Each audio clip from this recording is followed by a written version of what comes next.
think men are just a lot better with taking those L's, where women might be a little bit. Like, I think women hold it to their chest a little bit longer. I think men are much more carefree in that aspect where they're like, yeah, it's what it is.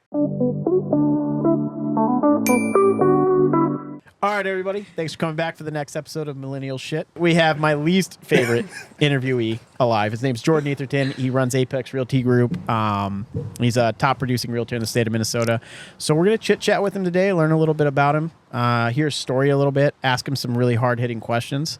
So I'm going to go ahead and dive right into this. Hey, Jordan. So I know your idol has been in the news a lot lately, and you're really upset about it. And so I just want to know, how do you feel about P. Diddy? About P. Diddy? I mean, he makes good music, but he makes bad decisions. And then he records it. I was prepping that for 5 minutes. Like, I was smirking over here when you two were setting up, and I was like, I'm asking why about his idol. Yeah. Do you honestly think that Diddy is going to wind up dead?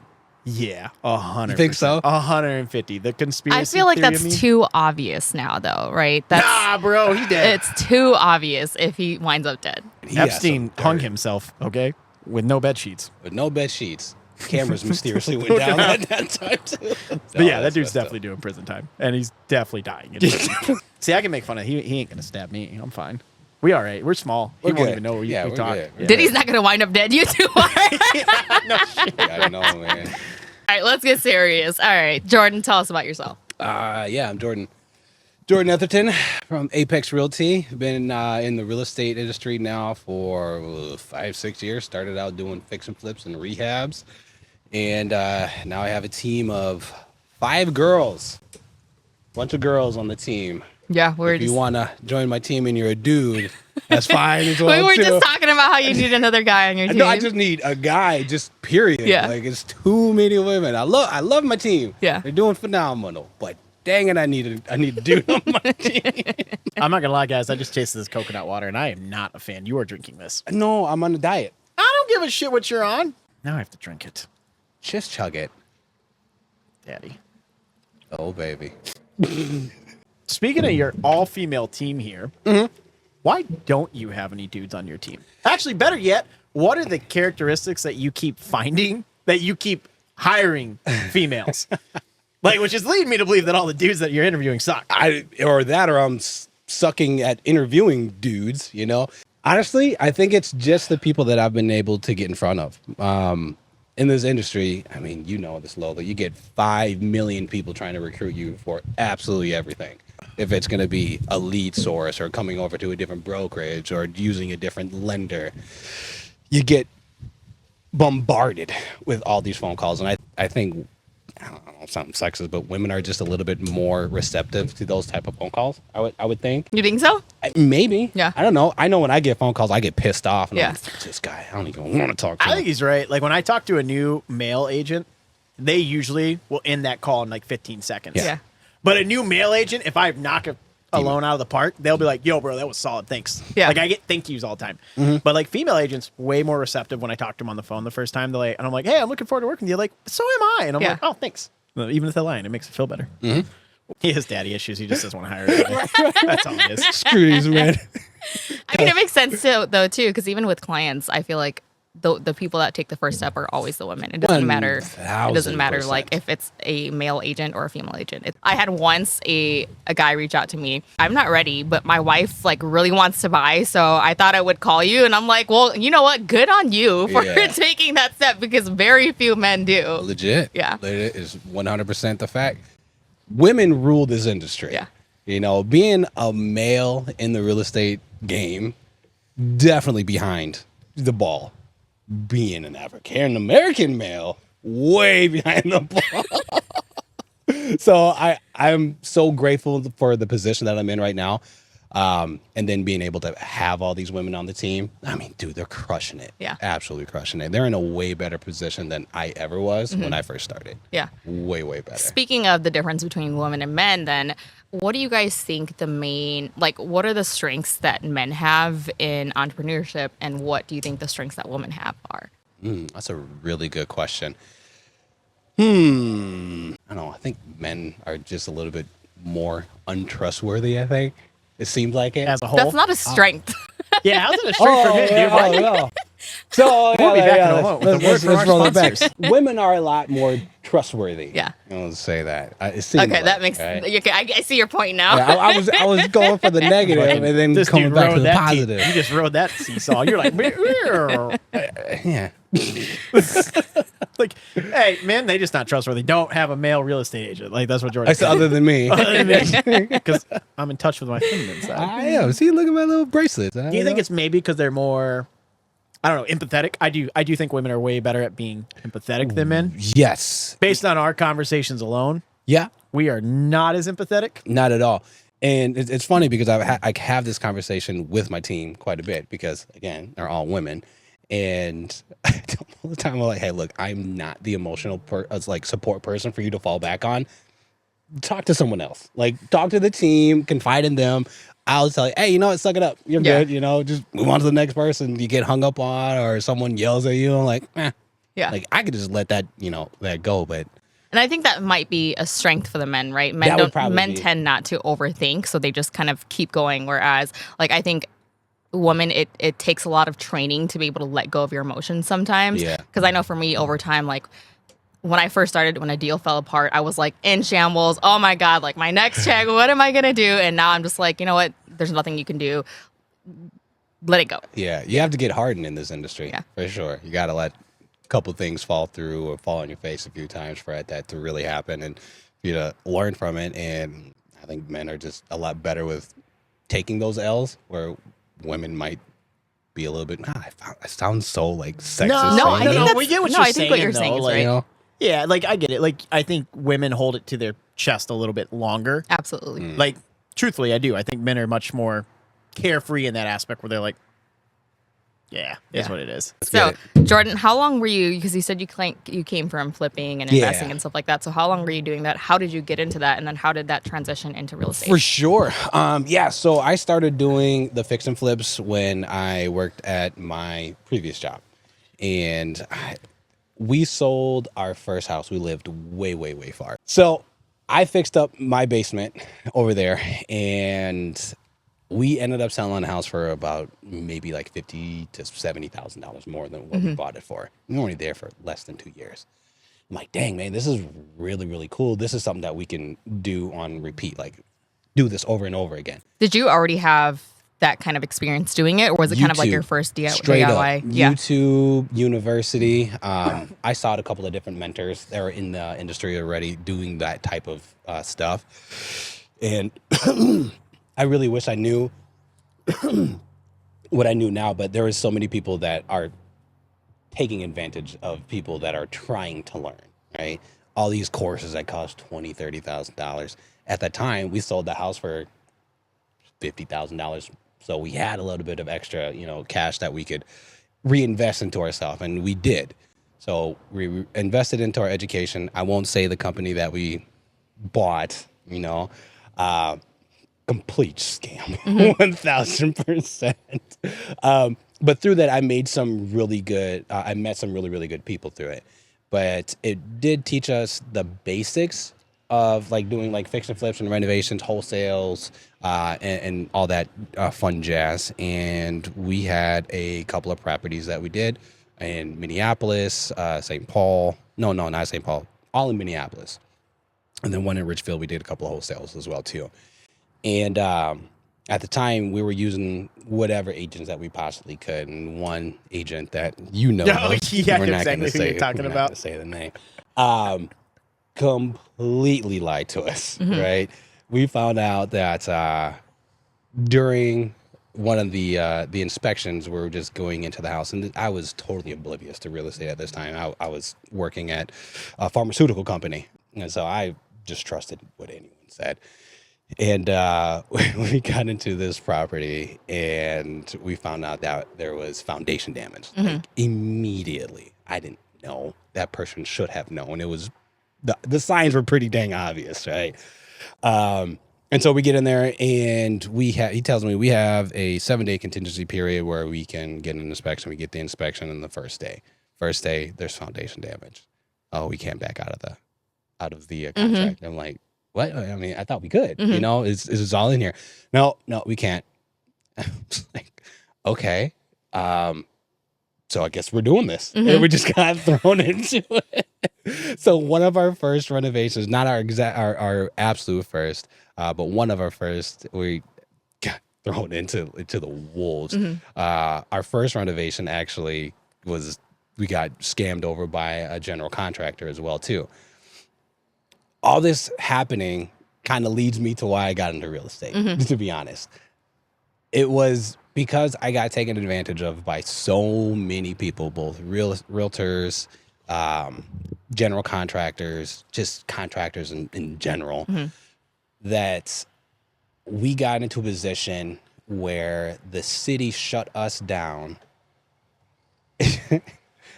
for all of our properties that we had going at the time. Oh my God. And the only way for us to recoup was for me to get my real estate license and just sell the house myself. And when I did that, I had a couple of people reaching out to me, and they were saying that, hey, look, I got taken advantage of, or this person screwed me over, they lied to me about this and that. And I'm like, dude, is this a repetitive thing? Yeah. Like, are agents really that scammy? Yeah. You know?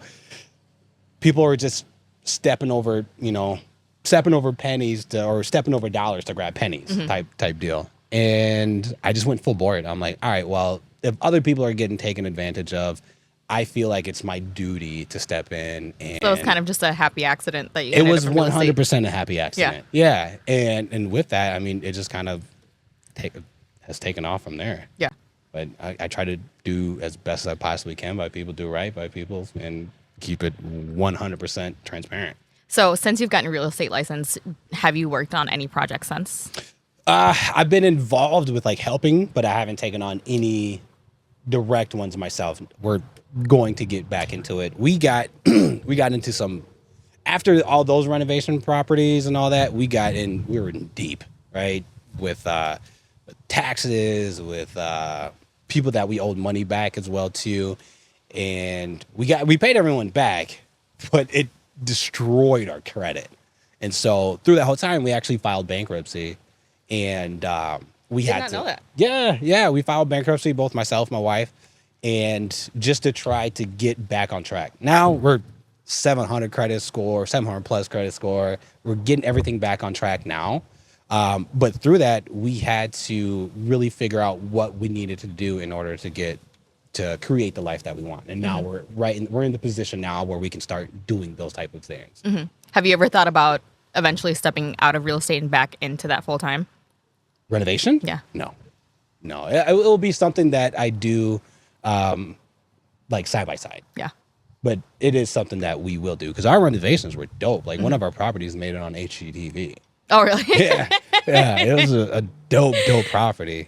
Hey, can we circle back though to there's two things I want to touch base on. One was you brought up mentorship. Yeah. Right? Like you were trying to find that when you first stepped in. So like, what do you look for? Because this is a recurring theme we have is like, what do people, should they look for in a mentor? So like, what are the types of people you've been looking for? Who do you rely on for mentorship? Yeah, it's a good question. So the person that I'm looking to get mentorship by is someone that has something that I want.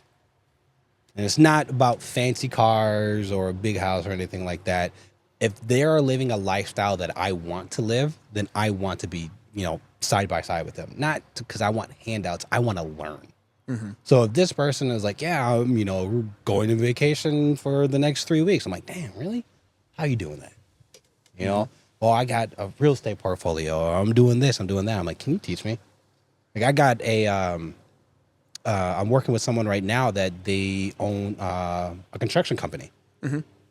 And he's going to teach me all the construction stuff.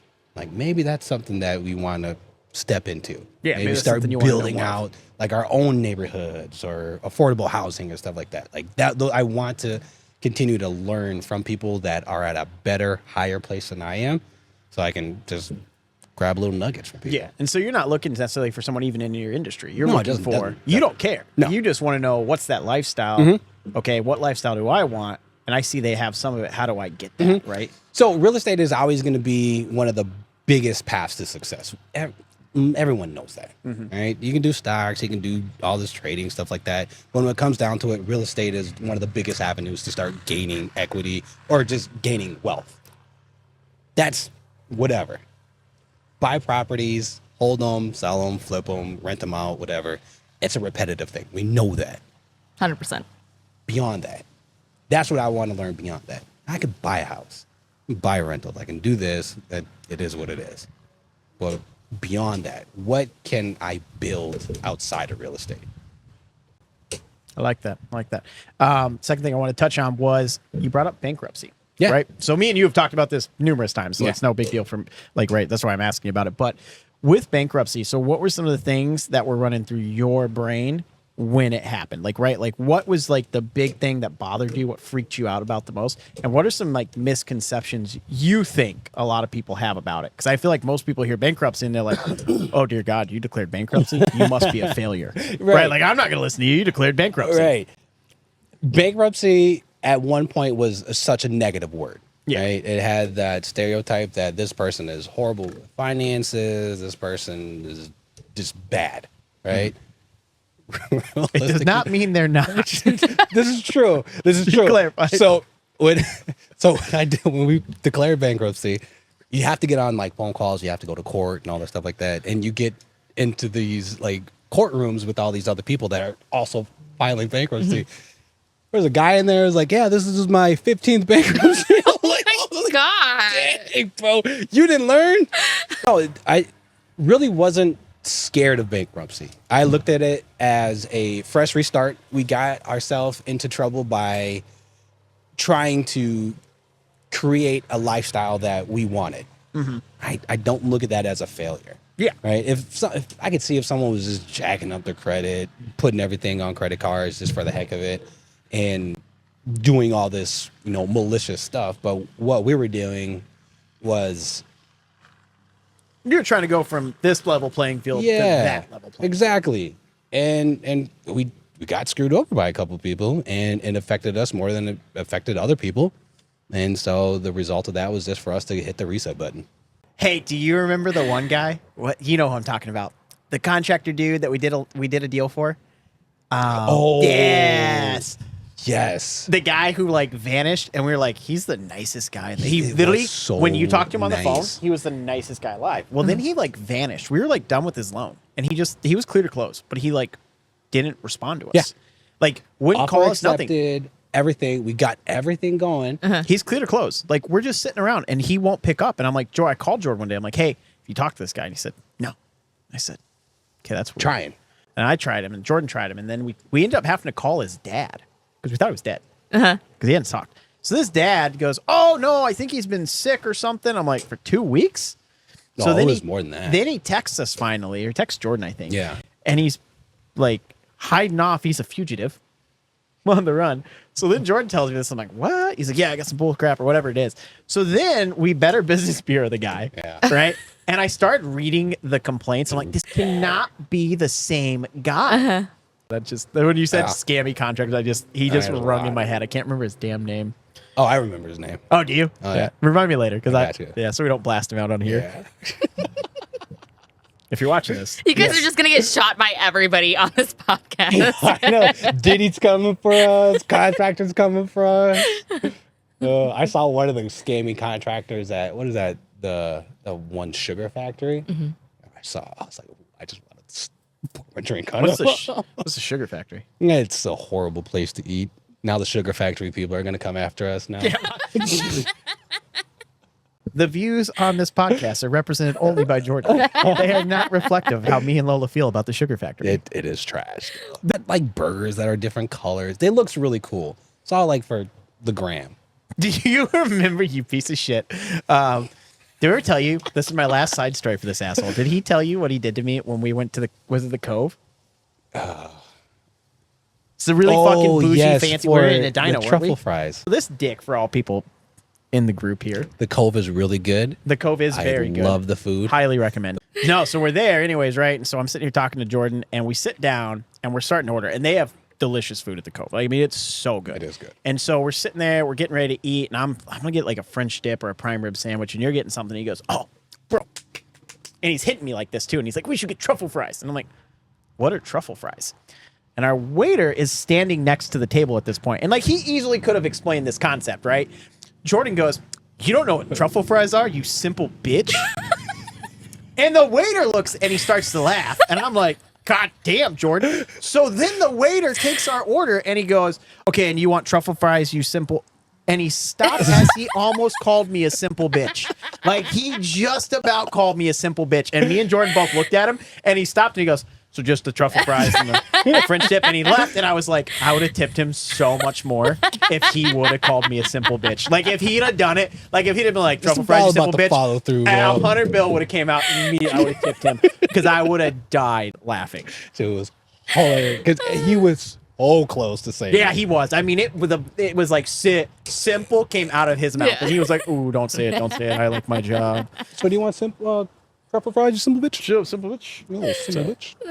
So, yeah. So Jordan, you were before you started Apex, you Yes. were on a team. So I was, yeah. Yep. let's talk about that. Yeah. So first getting into real estate, I think teams are 1,000% the best option for someone first coming into real estate. Trying to figure this stuff out on your own is tough. You're telling me. Ugh, I know you went through the ringer, man. I was on a team before that, and I jumped into real estate, and I was actually really, really good when I started. Still good now. Shut your face. I was really good for not being in that type of industry. I worked, like I said, in a pharmaceutical company. I was quality control, worked in the lab, worked testing and all that stuff like that. So doing real estate was a complete 180. Dang, that wind really came through here. And thankfully, I think what really, really helped me was the fact that I did have some renovation experience under my belt. And so I knew what I was looking at when going into houses. And I think people like really appreciated that. And I just did really well. I was just a very hungry person to want to, succeed as the best I possibly can, because I quit my job. I didn't do like halfway in, halfway out. I was like all in. So I quit my job. I'm like, I got to survive on this. Yeah. Like I burned the boat, as people would say. Like I got to the island, burned the boat, and I figured it out. How many transactions did you do your first year? It was either 12 or 18. Okay. And out of those, I think 3 were my own, my own properties that I did. And those were the ones that I wasn't on the team on. And I learned very quickly that I was like, oh man, there's a lot of stuff I don't know. And so I went towards mentorship on the team, had someone show me the ropes, and I'm like a sponge. I sucked it all up really, really quickly. I really thought you was going to say stupid shit. I was letting you on a roll. I was not going to interrupt for once. I really thought he was going to say something. And then I just grew from there. And the team that I was on, they saw the potential that I had, and they made me one of the leaders on the team. So there was myself and 2 other people as the leadership on that team, and which was phenomenal. I thought it was a really, really cool position to be in, just because it was like my first year, less than a year, and being put into a leadership position with really still not knowing what the heck I was doing was actually really cool, and it was a big boost of confidence for me. Do you think that forced you to kind of step up your game a little bit more too? 1,000%. Yeah. So the other people on the team were all obviously looking up to me, and I was competing with the top producers on the team. And no matter what, you have a team, it's always competition. Friendly competition, but it's still competition. Like, I love you, and I watch all the stuff that you do. I'm always giving you likes, supporting you as best as I possibly can. But I still want to beat your ass. Yeah. You know what I'm saying? I've been watching your videos lately. I'm like, fuck, now I need to step up my game. Well, so I Damn it, told you. Jordan. Like, the team that I was on before, really good friend of mine that was the other agent, and everyone probably knows who they are, right? We never overlapped our clientele. That's ever. crazy because you guys were very close. Very close. Yeah. And we're still Yeah. very close. So it's not like screw that guy, Yeah. right? Still very close, but there was never an overlap on our clientele. There was never a person that was like, I'm between you and this person. Never happened Yeah. at all. I remember you saying that when you started real estate, like you didn't have a very big sphere either. So where did you get your business from? I grinded as hard as I possibly can. Social media was my biggest outlet. I paid for social media ads. I was knocking on doors, making phone calls, sending out whatever type of mail to people. I did what you're supposed to do as a realtor. Yeah. Pretty much. You know what I mean? It's not that this industry isn't hard to get clientele. It isn't. You just have to do. Yeah. And most people don't do. They just try it for a little bit and then they give up. Yeah. And they don't get the type of immediate type of satisfaction, because that's what all these dang people are. They want instant gratification. You gotta grind. You're gonna get doors slammed in your face. People are gonna call you words that's not so nice, you know. But you gotta grow thick skin, and you just gotta get past it. And that's what I did in the first year. I was constant on the phone, making phone calls, knocking on doors, hosting open houses. Everyone on my team was in a way better position than I was coming into this industry. Mm-hmm. And so, yeah, but teams are 100% the way to go. Yeah. I think I have a year on you in real estate. Yeah. As somebody that's been a sole agent my entire career, head was like, if I get into real estate, the only team I'm going to be on is the one that I create. And that was like my ego and my pride getting in the way, because I feel like I'm a very natural leader. Yeah. So it's hard for me to follow people. Right. But if I could have told my 21-year-old self then, I would have been like, shut the fuck up, put your ego aside, and like just join a team. And realistically, and I think what people get caught up on with teams is the commission splits. Yeah. Like, oh no, I don't want to give that person 20% or 30% of my commission or from my own SOI. Mm-hmm. Like, I get it. I get where people are butthurt with commission splits. Yeah. But on the grand scheme, I'm not getting rich off of people's like commission splits. Yeah. Realistically, I wish people would understand that more too.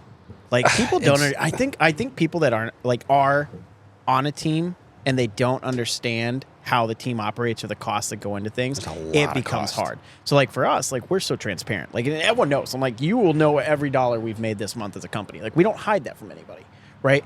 So like I get a lot less griping about it, but I've seen teams that do that where they're like, no, we're not even.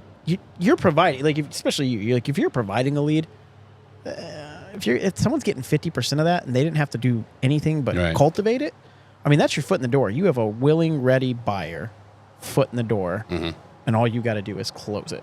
Yeah. And if you got half a brain cell, you should be able to close that. Yeah, I absolutely agree with all of that. You know, I went from the brokerage you're at right now, which you're getting 100%, to back to where I originally was, where I'm splitting. And for me, it was like, okay, it was a big decision for me, because when I left that brokerage originally, it didn't make sense for me at that time because I wasn't taking advantage of any of the resources, right? I didn't, like, people would reach out and try and offer mentorship, but I wasn't taking it. So it didn't make sense for me to pay a split.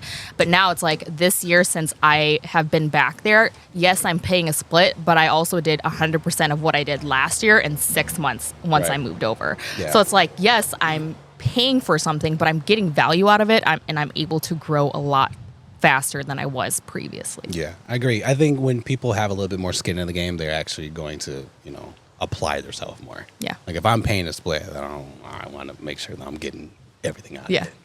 So you're also a dad. I am. How do you balance being a parent and being an entrepreneur at the same time? That's tough. It really is. I think for me, completely different circumstances. Like for Dustin as well, too. I look at him and I'm like, there's no way I could do what I do if I had Dustin's life. Not a chance. No. It's my wife. Realistically, I got to give so many props to her. If it wasn't for her, we would definitely not be in the position that we're at. So first of all, she's my biggest cheerleader, biggest supporter. And she has backed everything that I wanted to be, the stupidest stuff as well, too. Biggest supporter on that. If it wasn't for her, I would still be working, my freaking 9 to 5 grind. 9 to 5 and all that stuff like that. It's tough. It really is tough. The thing that I miss out on, which also sucks, is a lot of my kids' life, right? So I'm giving up the experiences and the time now so I can create a future for us in like later, right? It's not the most phenomenal thing. Like, I have missed a lot in being in real estate. I try my best to try to balance work life. It really isn't. Yeah. It's impossible to blend. Yeah. It really is. Well, to balance. Yeah. I would call it a work-life blend. Mm-hmm. Oh, I like that. Right? Yeah. And I've heard it called like a counterbalance, but I think a blend is a really good way to put it. blend is honestly the only way that this actually works. Mm-hmm. So I try to now, 5, 6 years into this, I try to be home by like 6 o'clock. Mm-hmm. Doesn't always mean that I'm home by 6 o'clock, but my phone goes on DND at 8 o'clock now. Right? Before, I was taking phone calls 1 o'clock in the morning. Like, call me anytime. Mm-hmm. You know, it's okay. But real estate puts a strain on your relationship. If you are really, really going after it as best as you possibly can and not taking no for an answer and taking every possible chance, every lead that comes in, you want to be that first person on the phone with them and all that. And it takes a toll on your relationship. And if it wasn't for my wife being as understanding, it wouldn't work. With like young entrepreneurs, like what do you think they need to have the work-life blend you're talking about? Like, what do they need? So is it a support person? Definitely is it a support a person. Like, yeah, what is for it? sure. A person to fall back on, because those first 5 years are make it or break it. Yeah. The first 2 years, because you're going to give up a lot. Oh, you're yeah. going to lose friends. Family's not going to like you. You're not coming around for this, for that, you know. On the path to entrepreneurship or just financial freedom or whatever, you are going to lose people. Your circle's going to change. That's going to piss a lot of people off. I think the difference between me and you is that you like hit the ground running and you were busy from day one. Whereas me, like I took off a lot slower and I'm still in the process of like taking off. Right. But the support person, like you're saying Christina's your support person because she was there to take care of like all the household stuff while you were out of the house. Yeah. And for me, he was the financial support person because my first couple of years of real estate, like I said, I had the 3 kids back to back and then we had our oldest. So for me, like it was really hard for me to take off of the way that you did. And so he, for a really long time, I would say honestly, up until like the last year and a half, he was the financial support person. Like he was the one paying the bills. He was the one bringing shit in. Like I absolutely agree. Whether it's as a spouse, whether it's, you know, like you have to move back in with your parents or like whatever it is, you have to have people there behind you to support you 100%. Billion%. Yeah. Yeah. Having that support team.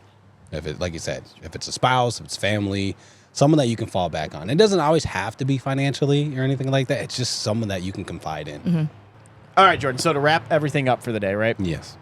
If you were to give one piece of advice to, you know, somebody that's looking to, you know, raise their game, be an entrepreneur, you know, anything, just change their life, what would you recommend to them? Like, what's one piece of advice you would give them? Yeah. Don't hesitate. Just jump into it.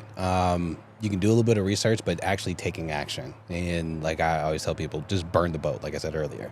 Just make sure that you're going into whatever venture knowing in your heart of hearts that you're going to succeed. Don't have a plan B, because when you have a plan B, you're planning to fail. Right? I have my plan. I'm going to succeed on it. And just honestly have that in your mind. Like you're going to succeed on your plan and just keep on working through it. Yeah. I think it's important to remember it's not linear, right? Like it's never this. It's always. Oh, man. Yeah. If you screw up, just file bankruptcy again. What are you doing? The Disney Channel, Yeah, I Mickey was Mouse? But on that note, that's all we got, buddy. Thanks for joining Millennial Ship Podcast today. I'm Dustin. This is Lola, and we are all wrapped up. Have a good one, everyone. Bye.